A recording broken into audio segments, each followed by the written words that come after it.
I'm going to show you today how to make a pie out of gum paste or fondant. And this could be an apple pie or a peach pie, any kind of pie you want it to be. Starting off, what we're going to do is we are going to form the base of the pie shell. Okay? The way I came across doing that in the beginning was I found an old candle that I washed really, really well, dusted it with some cornstarch, and it worked out perfect for me to go ahead and make the mold in the shape of the pie shell, the pie crust. This one I did a few days ago, so it's dry and it's ready to go.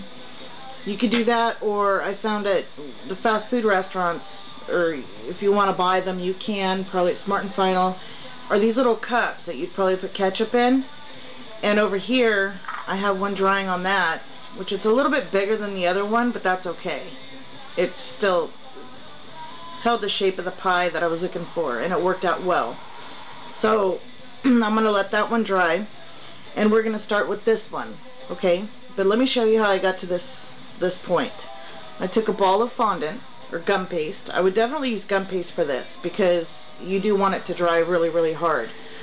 So once you roll it into a ball, you flatten it out, and think of like pizza dough or something like that. You're just going to kind of widen it in your fingers until you're happy with the thickness and the size. It's all personal preference. It doesn't really matter. The thicker you go, the longer it takes to dry. So if you're going to be using it that day or the next day, then I would definitely go thinner.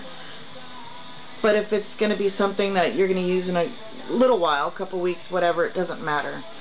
So here I have something about maybe a little over an inch in diameter. And I'm going to take one of these and show you what I did. I just, you put it on top to see how it sets on there. You don't want it hanging out too far, because then it's going to be like a deep dish, whatever. And if that's what you want, that's fine. But for this, I'm just going to go just a little bit, maybe a quarter of an inch on either side. And then I'm just going to press it down and let this take on the form and help me use this. I tried to find tools out there, and I didn't find any. I mean, they might have some online. I didn't look that far, that hard. But in a pinch, this works great. And anything you have laying around that would help you with just molding the shape of the bottom of the pie would work out great. You don't have to necessarily use this. This just works for me. So I'm going to go ahead and flip it over, and you can see that it's not perfect, but that's okay. No pie is perfect. But it gave us a basic idea of the shell of the pie. So if there's any cracks that appear on the outside, don't worry, because you're not going to see it in the end, and I'll show you that in a little while.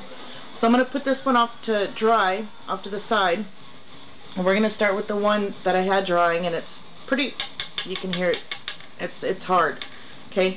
So what I'm going to do to this now is take another little piece of fondant, probably about the same size you used to make the shell, and ball it up.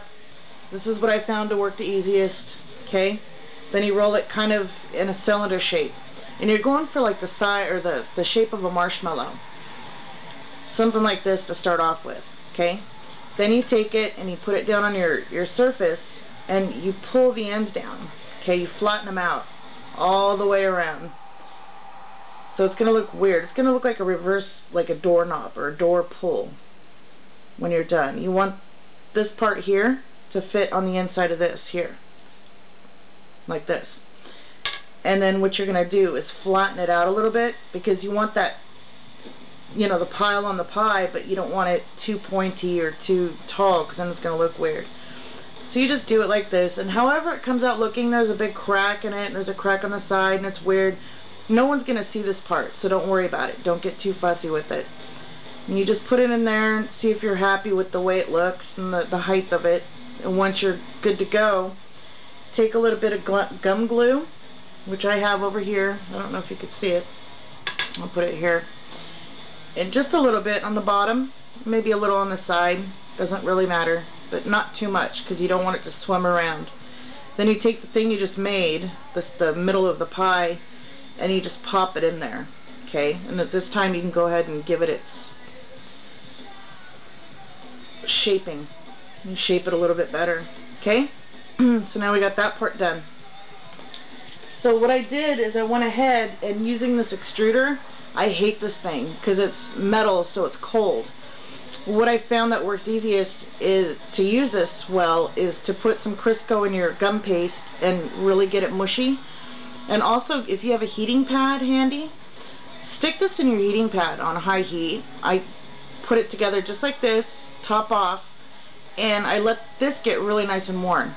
So that way when I put the fondant or the gum paste in here, it comes out so much easier. And trust me, with my hands hurt so bad, after a few minutes I have to quit. But when you use the heating pad and you get this nice and warm, it cuts your pressure time in half and it makes life easy. What I used for this next part is there's discs that come with this extruder. This is the larger one. If you're making a bigger pie, I would use that, but I elected to use a smaller one, and it works out great. And I'm going to show you what happened when I used it and what came out of it. These things ended up looking like pasta noodles, like fettuccine, maybe small fettuccine, and this is what I made from that. And it's a lot of effort. You have to really pull on it, push it, whatever, and it hurts after a while, and you get marks all over your fingers. So trust me, use the heating pad. It helps a lot, okay? So what we're going to do is, starting here, you're going to start in the middle and right across the brim. You're just going to kind of measure it and then just kind of pull it off. Okay, let me see, where's my glue thing? Here it is. Okay, paint the underneath part, the bottom, a little bit of glue or water would be fine. Any recipe you find out there for glue works fine. Some people like to use just water, that's good. Some people like powdered sugar and water, that's fine too. I think I've tried them all, but I have this gum glue already made up, so I'm just going to use that. So you just paint the back and keep going. Start off with the big X across the top. Now I know there's probably professional bakers out there saying, oh my god, this is not the way you do it. That's alright, I don't care. I'm not a professional baker. Well, pie baker I should say. And this is going to work just fine for us and what we're doing here. So I'm just going to try to stay within the pattern and do it quickly. You just put the glue back here. And the pattern is, if you go one way, then go the other way the next time. So here I'm going this way. And try not to allow too many gaps because you really don't want to see underneath. In a real pie, you don't really see what's underneath there anyway. So try to move it around so you see very little of what's going on underneath the stuff that you're putting on now. I don't know what they call it. It's a lattice or something like that. But anyway, this is our little take on it. And this is what we're doing. And I probably should have had one done ahead of time, that this was all completed. But that's okay. You can see me mess up and make me not feel so bad. I'm just going to keep putting it on.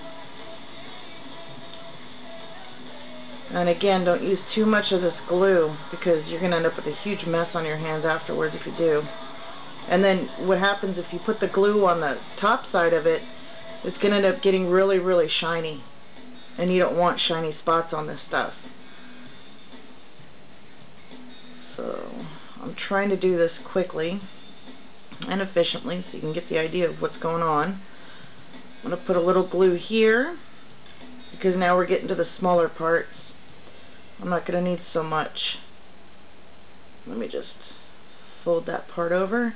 And as you're going on, if you know, you can see it's kind of showing some gaps in here, just go ahead and move them over to adjust that, because you really don't want those gaps showing through too much. So this one I could probably take this little piece because I don't want to waste anything. Because believe me, when you get that extruder out and you're trying to do this, it really does hurt after a little while. I don't care what shape your hands are in. And let's see here. I could do this one.